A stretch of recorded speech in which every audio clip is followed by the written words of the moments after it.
सहनाववतु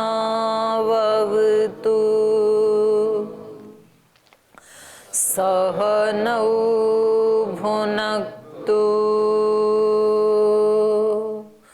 सह वीर्यं करवावहै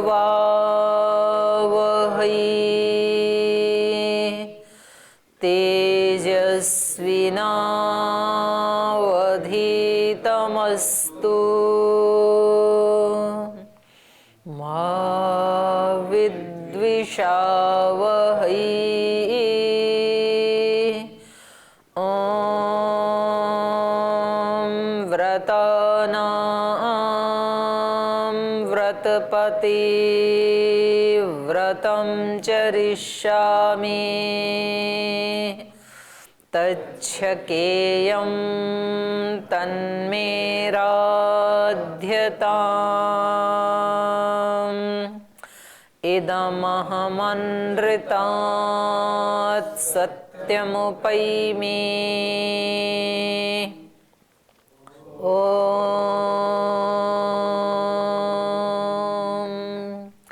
शान्ति शान्ति शान्तिः।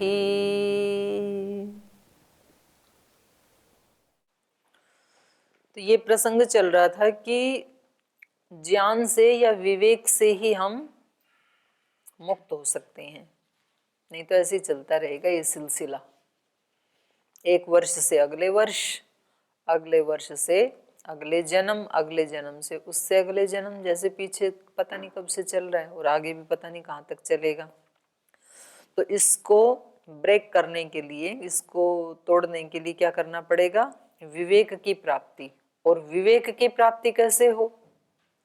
तो इन्होंने एक उपाय बताया था, तत्व अभ्यासात नेति नेति इति त्यागात विवेक सिद्धि ही। तत्व का अभ्यास करना पड़ेगा। तत्व का अभ्यास मतलब सत्य का अभ्यास। तत्व मतलब सत्य, जो यथार्थ है, जो यथार्थ है उसका अभ्यास करना पड़ेगा। यथार्थ का मतलब ये जड़ है, ये चेतन नहीं है, ये भी चेतन नहीं है, ये भी चेतन नहीं है, ऐसा अभ्यास करना तत्व का। ये जड़ को जड़ मानना, चेतन को चेतन मानना, यही तत्व है। तो जो जैसा है उसका वैसा अभ्यास करना, तो उसमें कोई कंफ्यूजन नहीं होना चाहिए, कुछ मिक्सअप नहीं होना चाहिए। तो इसलिए कहा तत्व अभ्यासात नेति नेति, ये भी नहीं है, ये भी नहीं है, ऐसे एक एक जड़ वस्तु को अलग हटाने से सब जड़ एक तरफ हो जाएंगे, चेतन एक तरफ हो जाएगा। यही विवेक है। विवेक शब्द की अपनी निष्पत्ति भी किस धातु से होती है? विचिर। विचिर पृथक भावे। विवेक का मतलब क्या है? पृथक कर देना, जड़ को एक साइड, चेतन को एक साइड, यही विवेक है। जैसे वो करता है ना हंस, दूध और पानी मिक्सअप हो रखे हैं पूरे, तो वो दूध को एक साइड कर देता है, पानी को एक साइड, ऐसा बोलते हैं। तो हंस सन्यासी को भी कहते हैं। अब पता नहीं वो पक्षी तो दूध और पानी को अलग करता है कि नहीं करता है। हो सकता है कि वो अलंकारिक वर्णन हो, क्योंकि दूध का मतलब है सार तत्व, पानी का मतलब निस्सार, जो मिक्सअप हो गया। तो दूध का मतलब है सत्य तत्व, चेतन तत्व, पानी का मतलब जड़ तत्व, और हंस का मतलब है सन्यासी, परम हंस। ऐसे सुना ना आपने सन्यासियों के बारे में? तो हंस तो कई बैठे हैं यहाँ पे, फिर इनमें जो विवेक को प्राप्त कर लेंगे वो परमहंस सन्यासी। तो इसलिए विवेक कहते ही उसको हैं जो दोनों को अलग कर दे। तो कह रहे हैं कि यदि तत्व अभ्यास से और आत्म रूप में अचेतन भावना का परित्याग करने से विवेक सिद्धि होकर मोक्ष प्राप्ति हो जाती है, तो उपदेश के अनंतर प्रत्येक शिष्य को इस प्रकार के ज्ञान और अभ्यास के द्वारा एक ही जन्म में समान रूप से मोक्ष प्राप्त हो जाना चाहिए। जैसे कि आप इस कक्षा में सभी समान रूप से सुन रहे हैं, मोक्ष का उपदेश, विवेक का उपदेश। तो जैसे ही ये अध्ययन खत्म होगा आपका, तो उसके बाद सब इसका अभ्यास करके सब एक ही साथ मुक्त हो जाएंगे इस कक्षा के। जितने भी विद्यार्थी हैं हो जाएंगे ऐसे, सब एक ही साथ होंगे? पहले ही मतलब तय कर रखा है कि एक साथ नहीं होंगे। तो ये कह रहे हैं कि नहीं, ऐसा नहीं होता है, क्योंकि अधिकारी प्रभेदात न नियमः, अधिकारी का भेद होने से ये नियम नहीं है कि सारे एक ही साथ मुक्त हो जाएंगे। सुनते तो सब एक साथ ही हैं, लेकिन उसमें कौन कौन पीछे से कैसा अभ्यास बना लिया, कौन कितना अधिकारी है उस चीज का। क्योंकि संसार की उत्तम वस्तुएं किसको मिलती हैं? अधिकारी को, न कि भिखारी को। मांगने से तो भिखारी को तो मिलती नहीं, उसका अधिकारी बनना पड़ता है। और संसार की वस्तुएं तो छोड़ो, अपने माँ बाप की भी जो वैल्यूएबल वस्तुएं हैं वो कब मिलती हैं? जब अधिकारी बन जाते हैं। बचपन में थोड़ी मिलती हैं। जो कीमती वस्तुएं हैं वो बचपन में नहीं मिलती हैं। बचपन में तो प्लास्टिक के खिलौने मिलते हैं। माँ बाप धनवान हैं, सोना चांदी का खिलौना बनवा सकते हैं तो भी नहीं बनवा के देते हैं। क्यों? पता है बच्चा बाहर फेंक के आ जाएगा थोड़ी देर में। तो इसलिए जब ये बड़ा होगा तब सारा सोना चांदी इसी के नाम कर देंगे। तो अधिकारी बनना पड़ता है। तो इस विद्या के भी अधिकारियों का भेद होने से ये विद्या किसके अंदर फलीभूत होगी? सुन तो सभी ने लिया समान रूप से, लेकिन ये फलीभूत किसके अंदर होगी? जो इसका अधिकारी बनेगा। तो अधिकारी प्रभेदात न नियम है, ये नियम नहीं है कि सब एक साथ ही मुक्त होंगे, क्योंकि इसमें उत्तम, मध्यम और अधम 3 प्रकार के अधिकारी होते हैं। कुछ तो बहुत उत्तम कोटि के अधिकारी होते हैं, तीव्र संवेगा नाम आसन्न। कुछ मध्यम कोटि के होते हैं, उनको थोड़ा देर में मिलेगा। और कुछ बिल्कुल सामान्य होते हैं, उनको कई जन्म लगाने पड़ेंगे फिर। लेकिन कोई भी व्यक्ति अपने आप को मध्यम कोटि का या सामान्य कोटि का ना माने, ये उस व्यक्ति की मर्जी है। आप नहीं मानेंगे तो नहीं होंगे। अगर आपने मान लिया कि मैं तो उत्तम कोटि का ही अधिकारी हूं, तो आप उत्तम कोटि के अधिकारी या तो हैं या तो बन जाएंगे इस सोच के कारण। जैसा व्यक्ति सोचता है, जैसा पुरुषार्थ करता है, वैसा वो बन जाता है। तो कह रहे हैं विवेक ज्ञान हो जाने पर तत्काल शरीरपात नहीं हो जाता। मन में प्रश्न ये आता है कि जी जैसे ही विवेक हुआ तो फिर तुरंत ये शरीर छोड़ देगा क्या वो व्यक्ति? कि भाई अब तो इस शरीर से, इस शरीर का अंतिम प्रयोजन क्या था? विवेक प्राप्त करना। और विवेक प्राप्त होते ही बंधन से मुक्ति। तो बंधन से मुक्ति मतलब शरीर भी मर जाएगा क्या? कि जैसे कल ही आपकी समाधि लगी और आपको विवेक हो गया, आपको अपना अस्तित्व ठीक से अनुभूति में आ गया, अपना अस्तित्व आते ही सारा संसार की भी अनुभूति ठीक से हो गई, तो उसी अगले ही क्षण फिर बंधन मुक्त हो जाएंगे क्या शरीर से भी? तो इसके लिए पूछ रहे हैं विवेक ज्ञान हो जाने पर तत्काल शरीरपात नहीं हो जाता, बल्कि प्रारब्ध कर्म जब तक रहते हैं। प्रारब्ध कर्म मतलब जिन कर्मों ने इस शरीर को धारण करते समय विपाक देना प्रारंभ कर दिया था, जो फलोन्मुख हो गई थी जो कर्म, वो जब तक रहेंगे तब तक तो भोग स्थिति बनी रहती है।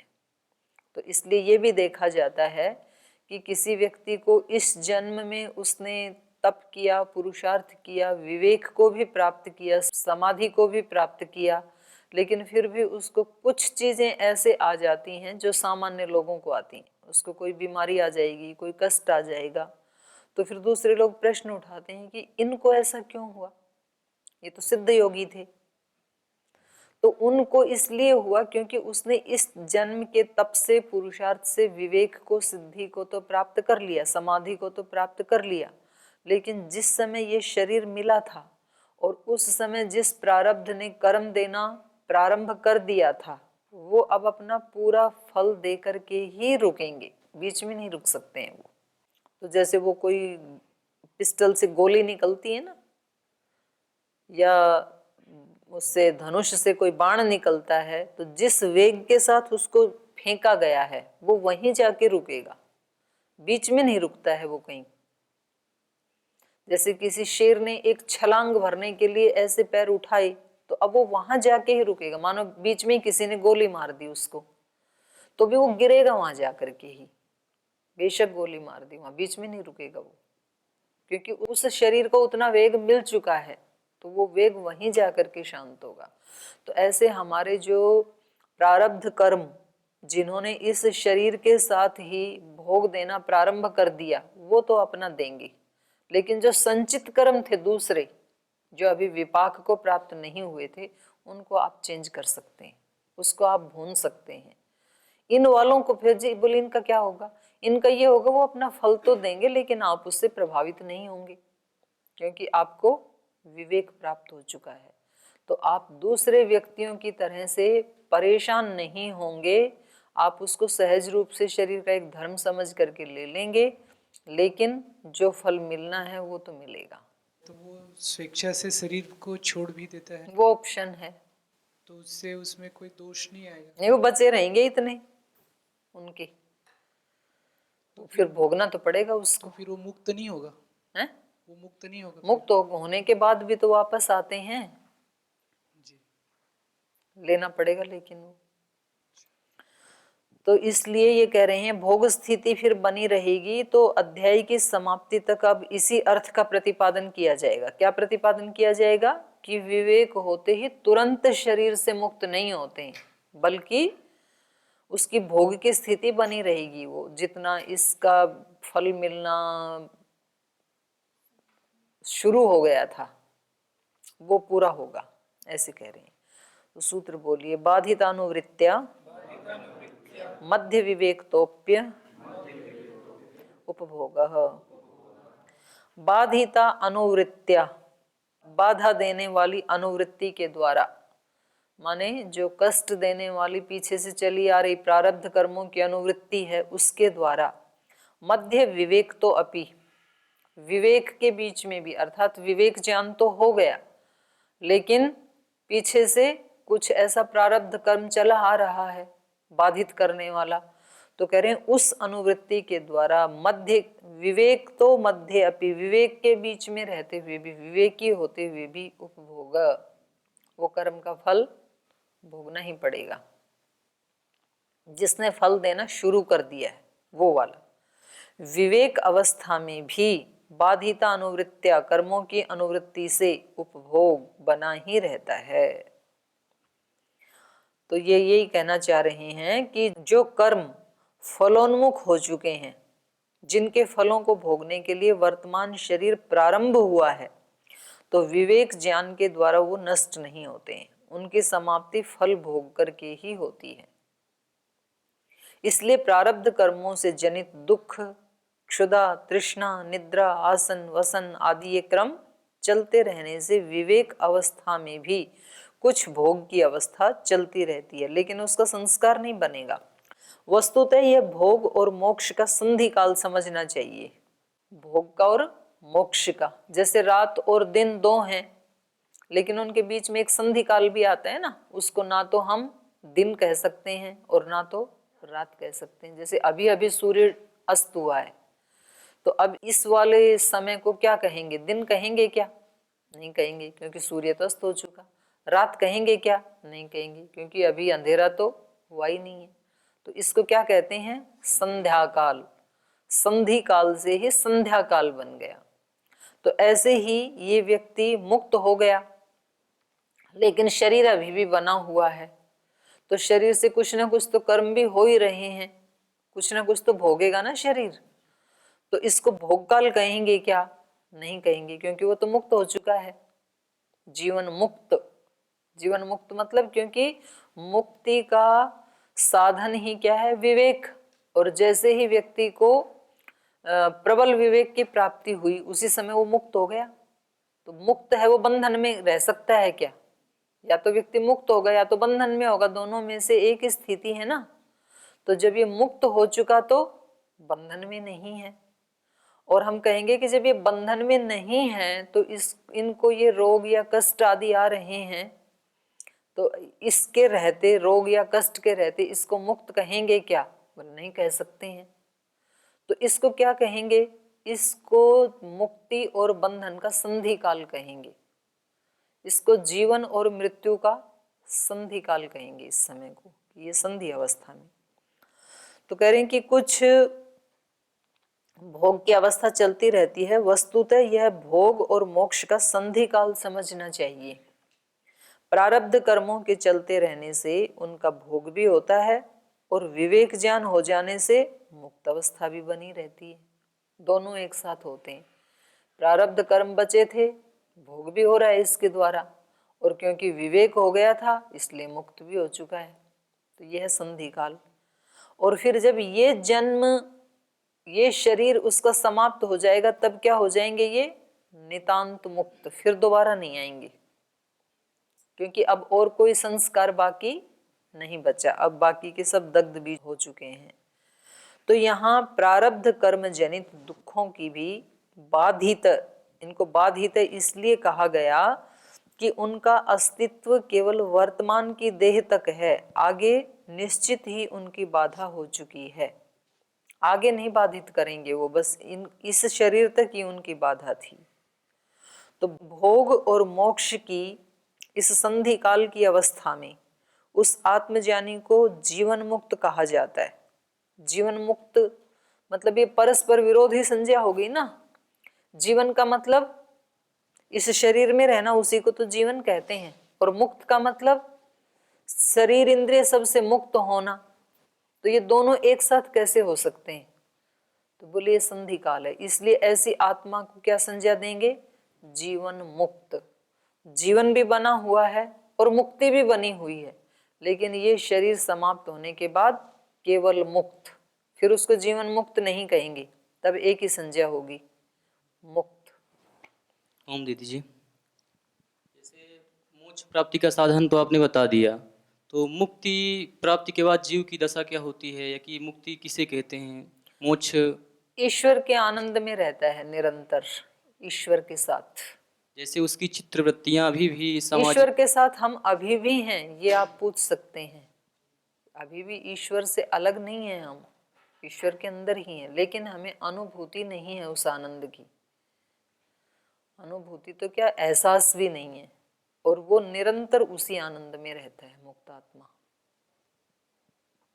लेकिन उसकी चित्तवृत्तियां अगर अभी भी शांत नहीं हुई, चित्त जैसे नहीं है तो वृत्तियां कहाँ रहेंगी? चित्त ही नहीं रहता है।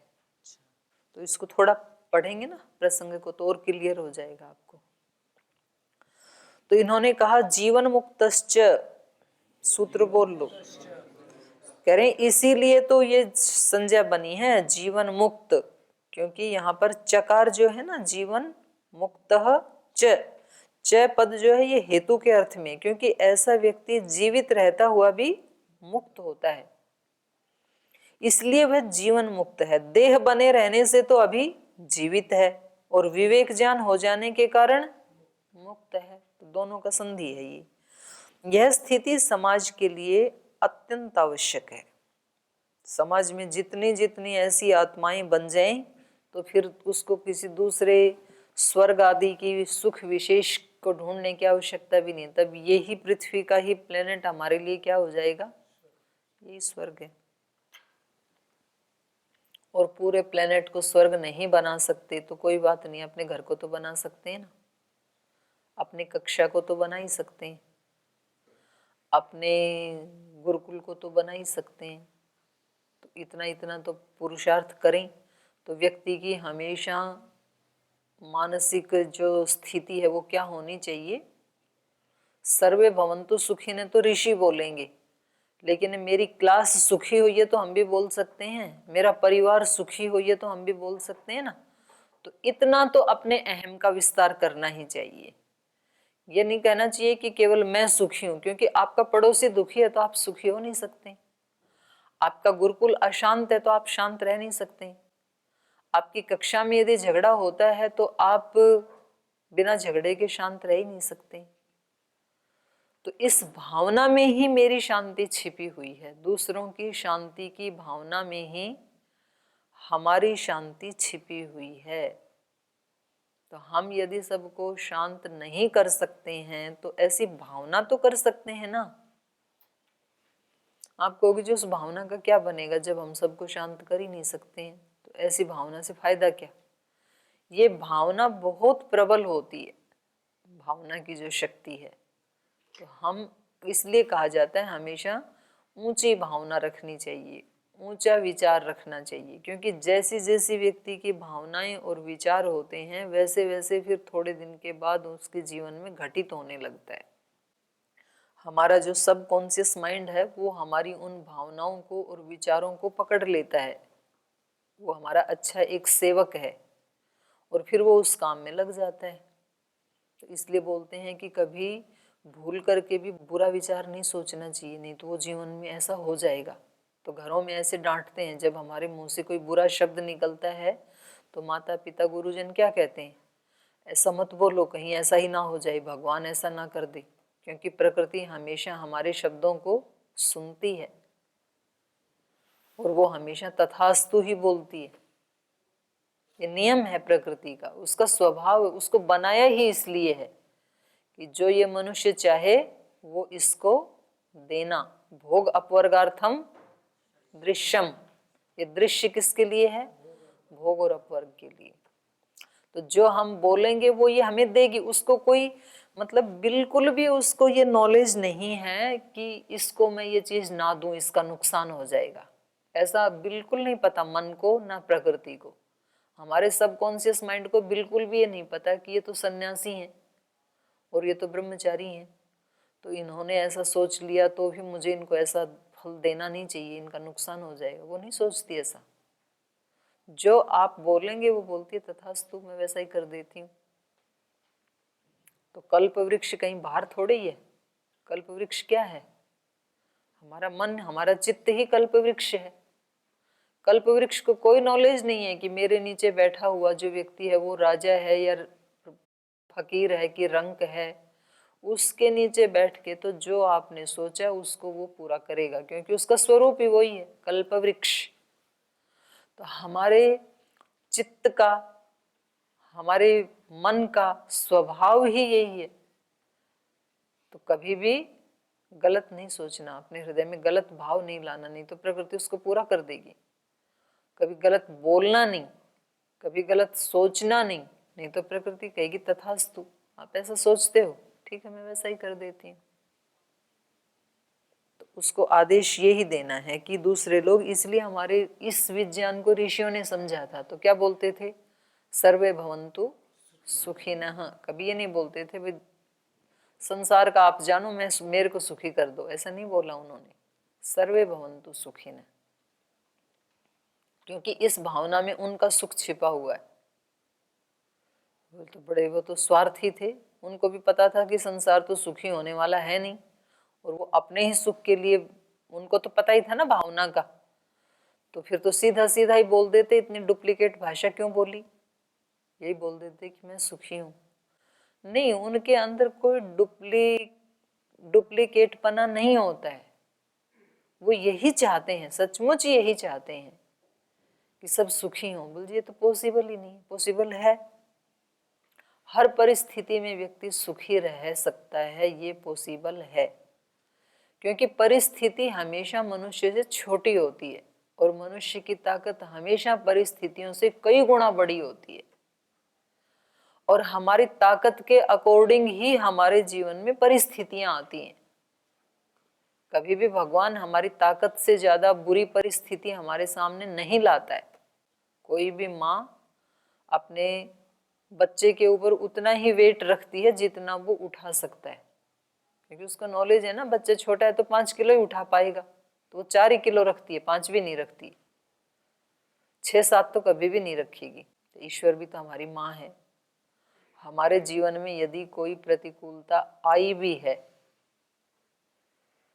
तो उसने उसको सहन करने की, उसको पराजित करने की शक्ति ऑलरेडी हमें दे रखी है, पहले से ही दे रखी है। ये व्यक्ति को पूर्ण विश्वास होना चाहिए, क्योंकि ईश्वर हमारा माँ भी है, पिता भी है। तो कह रहे हैं ये स्थिति समाज के लिए अत्यंत आवश्यक है। ऐसे व्यक्ति आत्मज्ञान का उपदेश करते और शास्त्रों की रचना करते हैं। अगर ऐसे जीवन मुक्त व्यक्ति समाज में ना रहें तो समाज क्या हो जाएगा, इम्बैलेंस हो जाएगा, नष्ट हो जाएगा।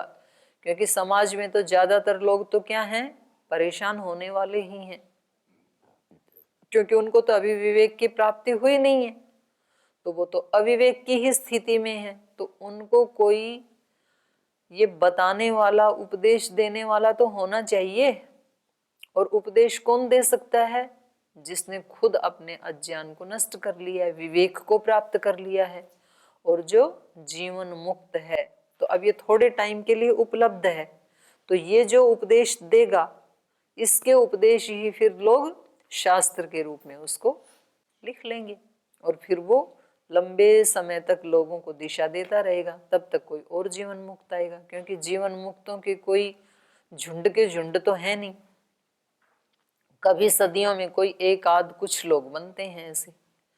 तो कह रहे हैं ऐसे लोगों का समाज में होना बहुत जरूरी है, क्योंकि वो एक ही व्यक्ति लाखों करोड़ों के जीवन का उद्धार कर देता है।